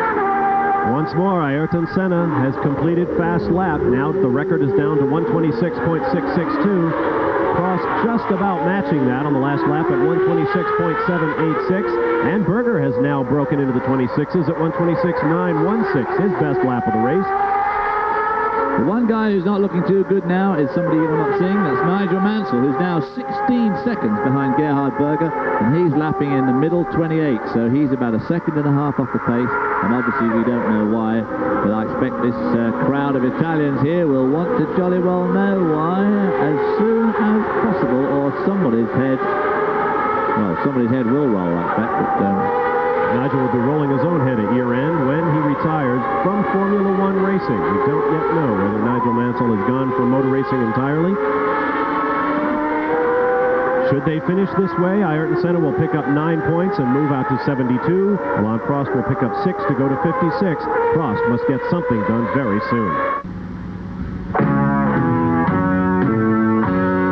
Just about 30 kilometers away from the Autodromo Nazionale di Monza, home of the Italian Grand Prix, lie the Alps, and just over that very first range on the edge of Lake Como lies Switzerland. There is snow on those mountains much of the year, and there's certainly some this weekend. It's been a beautiful weekend in northern Italy for us. Coming up today at 4:30 p.m. Eastern Time, horse racing, the Budweiser Racing Across America Series, the Maryland Million. 9 races worth $1 million for the offspring of Maryland sires exclusively, for all ages and both sexes of horses, sired by Maryland-based stallions. Later today, 4:30 p.m. Eastern Time, live here on ESPN from Pimlico Racecourse in Baltimore, Maryland. Bob Barsha and David Hobbs with you. John Bizignano in the pit lane as Ayrton Senna of Brazil, the 1988 world champion, flashes through the Lesmo corners. Fast lap for the race has now ping-ponged back to Alain Prost at 126.466, a new record. And also enabling him to close up just a little bit more on Senna, only 6.1 seconds behind now, with just 12 laps to go. Senna is simply slowing down, or Prost is picking up. Lap traffic certainly has a role to play. The two Ligets right there bracketing the race leader, Satoru Nakajima in the blue and white Tyrrell, and there is Alain Prost. John, of course, has brought out a very important point, and that is that Senna has chosen to go on the soft tyres, Prost on the hard, which would explain why Senna was being so circumspect with his teammate behind him early on. Just was not going to put those tyres to any trouble at all in the early stages of this race. The gap, 5.1 seconds from first place Senna, back to second place Alain Prost. So the gap continues to dwindle. There is Senna, and flashing into the back of your picture, Alain Prost in the Ferrari. The Tifosi that have lined this stands by the thousands, lined this racetrack, I should say, are quiet now. This is not the kind of drama they want. They want to see Ferrari get out front and stay out front. This stalking game, played so well by Alain Prost, I'm sure, is not much to the taste of the Tifosi. And getting this big a crowd for a race like the Grand Prix of Italy is quite a financial boondoggle as well. $235, a key grandstand seat for the weekend. It can cost you as little, if that's the right word, as $60 just to get in and walk around this huge park that houses the Monza circuit. Prost cannot wait. He flashes past Nakajima into the Parabolica. I will wager that Prost lost a bit of time on that lap. Nakajima, I think, was trying to help him, but actually made it worse for him.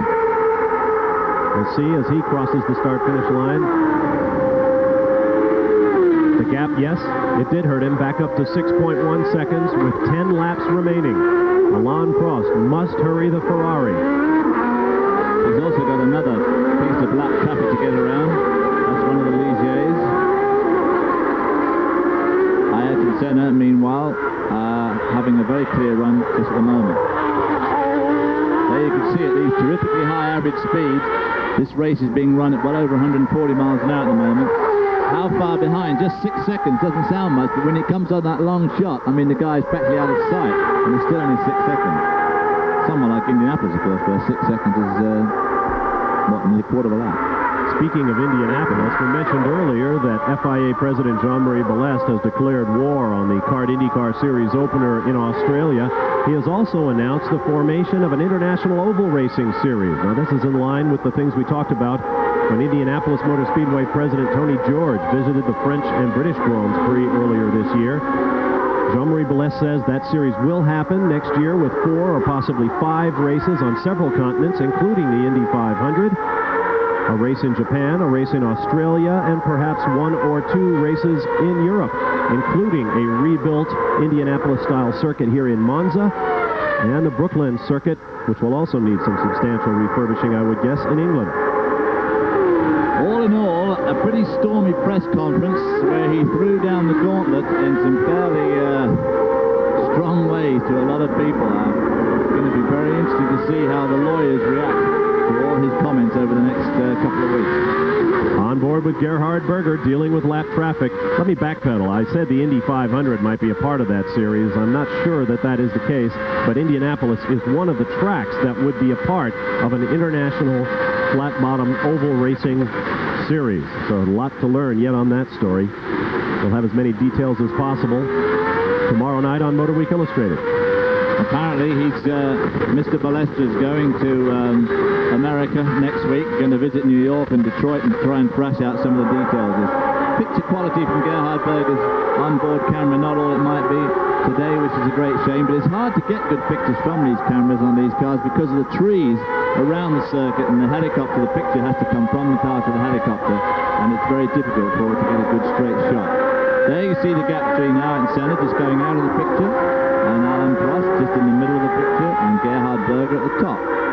And the gap at the moment is in fact 7.7 seconds between first and second place, and 3.7 between second and third. So Senna again seems to have asserted his grip on this race. 8 laps remain as our leader, Ayrton Senna, has flashed across the start-finish line and into the Goodyear chicane one more time.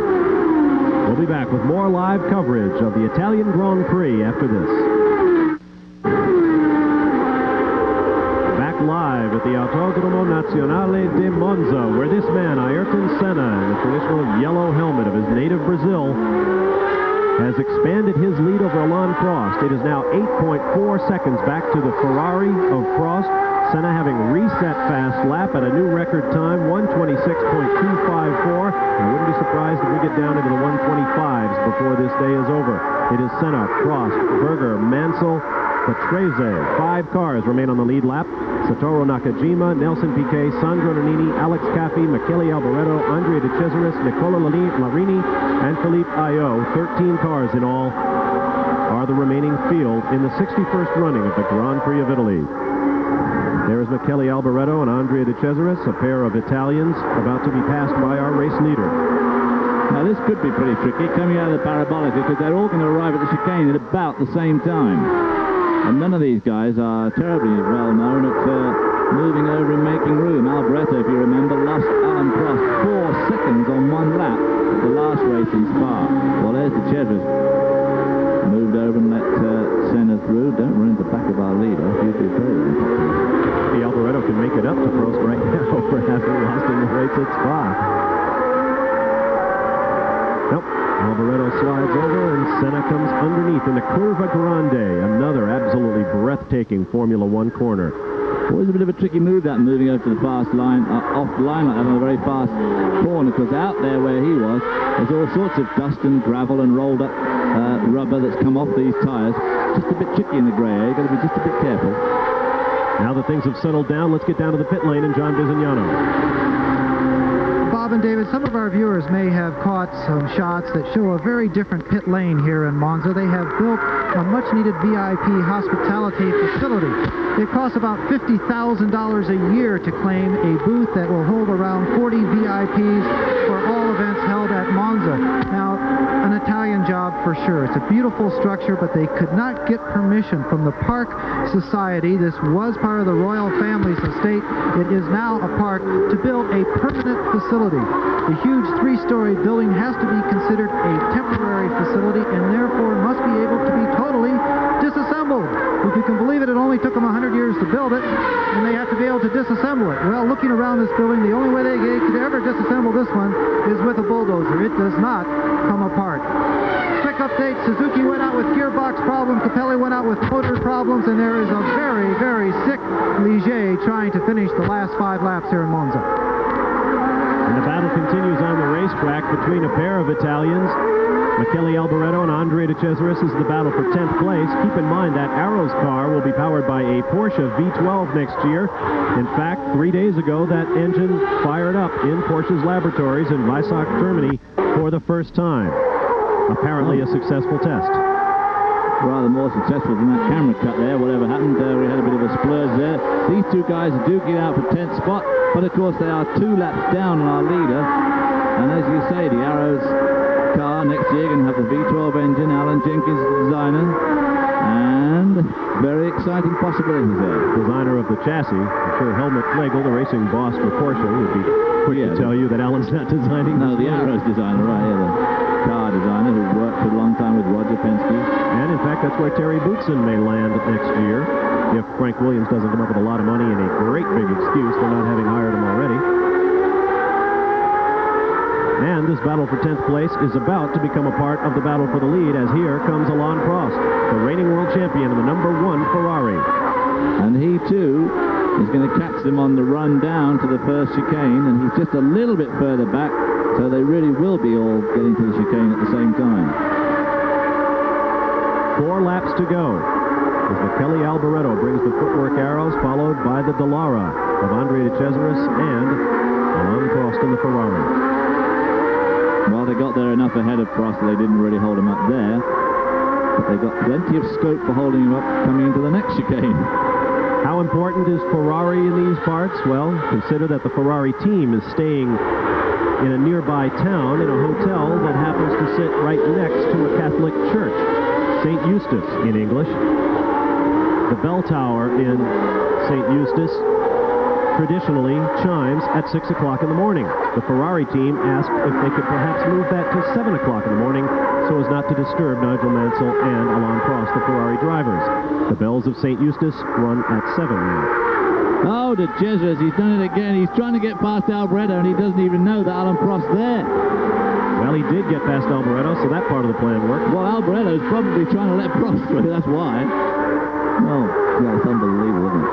Well, we'll check the damage when Alain Prost completes his lap. Gerhard Berger closes in third place, and De Cesaris moves over again. We'll tell you how it comes out when we return.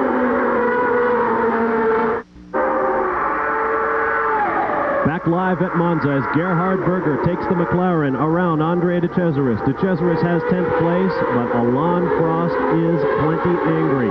In the space of one lap, as De Cesaris busied himself with Michele Alboreto in the battle for 10th, Alain Prost went from 8 seconds down to nearly 12 seconds down to our leader, Ayrton Senna, with 3 laps remaining, coming up on 2 when Ayrton Senna, our race leader, crosses the start-finish line. And at the same time, of course, Gerhard Berger in the other McLaren caught him up, and he's now only a second and a half behind him instead of about 4. So Alain Prost will be pretty peeved at both those drivers, although to give Alboreto his due, he was trying hard, I think, and De Cesaris was just completely unaware that Alain Prost was there, in spite of all those blue flags, which no doubt he thought Alboreto was getting because of him, De Cesaris. Blue flag, of course, for the uninitiated, meaning there's somebody coming up to overtake you. Gerhard Berger got very tail-happy in the Goodyear chicane. Here he is in the Curva Grande. Up through the Curva della Roggia. There's a look at the man of the moment, Andrea De Cesaris, all-time record holder for Formula One starts without a victory. Through Lesmo. Very fast, daunting curve, that. Taken in 5th, right at the top end of 5th gear, slip it up to 6th as you go under this bridge here. So you come out of the Lesmo at probably 155, 160 miles an hour. Here's another arrows. This is young Alex Cappy, the Italian, being passed by race leader Ayrton Senna. There'll be 1 lap to go when he crosses the start-finish line. You wonder what must go through Michele Alboreto's mind. Here was a man who was once the toast of Italy, the lead driver for Ferrari. Just a few years later, he's running around in what is, well, let's put it bluntly, a second-rate machine. Next year they will get that new Porsche V12, but it is doubtful at this point that Michele Alboreto will be there. The Pagliacci of Formula One, gentlemanly and gracious on the outside, but he must be crying on the inside.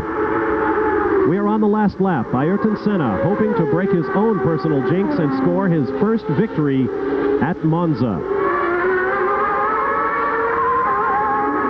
Now here you see the Ferrari team hard at work dismantling their pits. You see those closed pit doors with the blue numbers behind. When the Tifosi hit the racetrack, you had better have everything behind locked doors unless you want it to become a souvenir. An X-part, as it were. And there is Michele Alboreto up on the curb. What a shame, right on the last lap.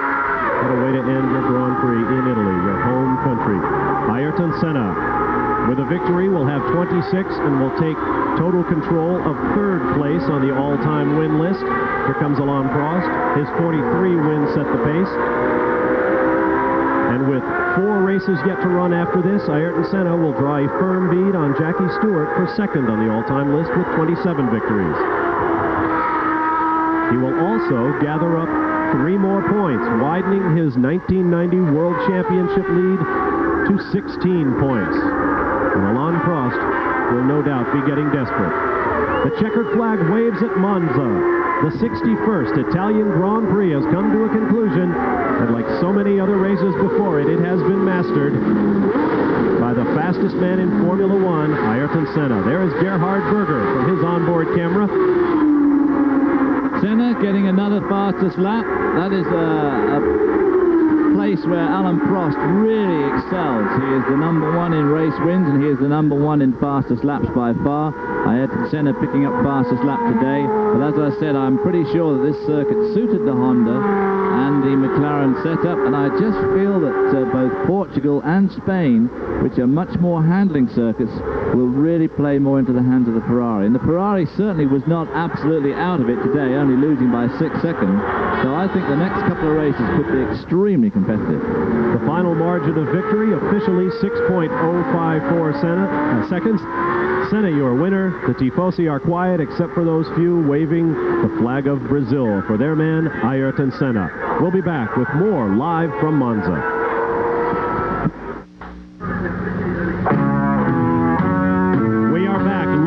Monza, Italy, where the Tifosi have begun to reclaim the racetrack here at Monza, now that Ayrton Senna of Brazil has completed a wire-to-wire victory and fattened his lead in the World Championship. There you see the fans streaming onto the racetrack.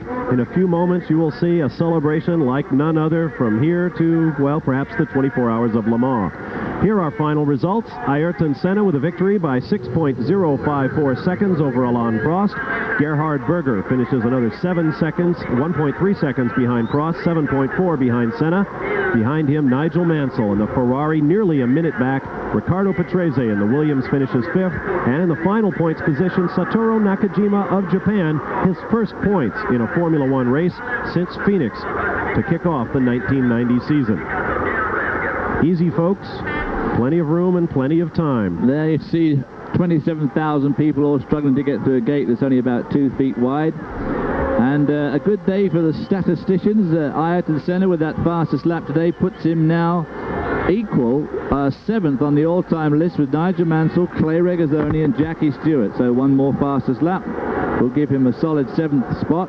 And his next target will be another Englishman, Sterling Moss, who had 20 fastest laps in his career. But of course you must remember that Senna really has got a relatively low score of races. This is only his 106th Grand Prix. And so his statistics are really adding up to pretty awesome. Indeed, soon, Ayrton Senna, and in fact, I believe this year, Senna has a chance, should he win the poles the rest of the year, to achieve 50-50 parity. Poles in half of his Formula One starts, and that has never been accomplished by a man with 100 or more Formula One starts. Fangio, of course, came very close to that. Fangio's most amazing statistic was he only did 51 Grand Prix, 51, 52, can't remember exactly, but he had 48 times on the front row, so he was only off the front row in 3 Grand Prix, which is absolutely mind-blowing. Different days then.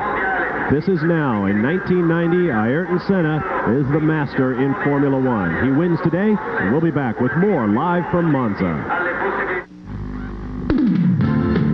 Moments ago, this start-finish line was the scene of 200-mile-an-hour Grand Prix racing speeds. Right now, it is the scene of a celebration that only the fans at Monza can provide. ESPN Speed World coverage of the Formula One Grand Prix of Italy has been brought to you by Nutmeg Mills. Look for the Nutmeg Athletic Department at a store near you. And by Quaker State. The Big Q is one tough motor oil. The Ferrari flags wave, but they wave in defeat. Alain Prost comes home second to Ayrton Senna. Here's a look at final results. Senna by 6 seconds over Prost in the Ferrari, followed by Gerhard Berger of Austria for McLaren, Nigel Mansell for Ferrari, Riccardo Patrese and Satoru Nakajima 1 lap down, but with that all-important 6th and final championship point. Nelson Piquet leads the second 6, followed by teammate Sandro Nannini, the first time since Monaco that the Benetton team has failed to score a point. Alex Caffey finishes 9th, followed by Andrea De Cesaris, Nicola Larini. Michele Alboreto spun out at the Goodyear chicane on the very last lap, and Felipe Ayo finishes 13th, the only car still in it when the checkered flag flew. We'll take a look at the driver championship. Ayrton Senna picks up 3. He now leads Alain Prost 72 to 56.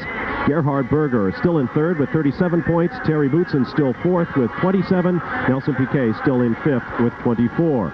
On the manufacturer side, McLaren now with a fat 37-point lead over Ferrari, followed by Williams-Renault, Benetton, and Tyrrell.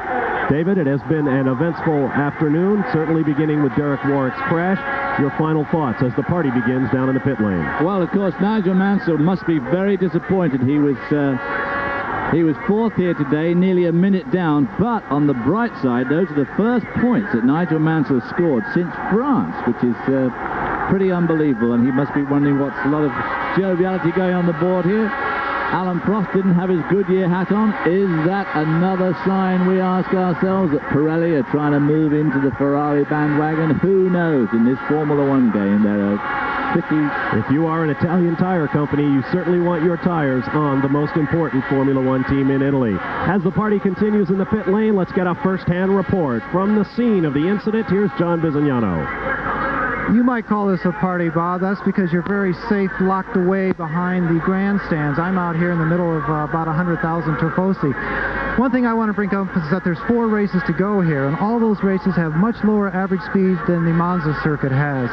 The torque of the V10 Renault and the Benetton V8 and so forth, the Ford Benetton V8, will have a better advantage of doing well. Of course, the Ferrari is a very torquey engine, as opposed to the V12 Honda, which depends on very high RPM, very low, very small rev band. So this particular, V10 Honda, this particular race was absolutely suited for the Honda, and I don't think the World Championship is over with at all. I think the next 4 circuits in Spain, Portugal, Japan, and Australia will be very much different than you saw here in Monza, and a lot of competition yet to come here on ESPN. I'll tell you, folks, we got Tifosi in front of us, we got Tifosi to the right, we got Tifosi to the left, we got Tifosi behind me, but over there, I have a plan. Door 07, behind that door is Donald Forrest, Ryder Houston, 2 fast knocks and 1 slow knock, and the door comes open and down on the legs and arms of about 10,000 Tifosi trying to follow me. We're out of here, guys. Oh, I heard Bruno Giacomelli correct you, John. It is Tifosi. You insist on putting an R in there. Tifosi have taken over the racetrack, and the biggest Ferrari flag I believe I have ever seen, the Cavallino Rampante. They did not win today, but it is very much a Ferrari racetrack still. But I think, as John pointed out, the next 2 races, and as I said earlier on, the next 2 races I think are going to be very strong for Ferrari. And of course, Senna, with this funny scoring system, is going to have to start dropping quite high numbers of points after the next race. That next race, of course, is the Grand Prix of Portugal, which will be coming to you in 2 weeks on Sunday at 1 p.m. Eastern Time. Note that time, 1 p.m. Eastern here on ESPN. Spain will follow 1 week later. It has been a beautiful weekend here at Monza. We hope you've enjoyed it with us. I'm Bob Barsha for David Hobbs and John Bisognano. We're on our way home from beautiful northern Italy. For now, ciao.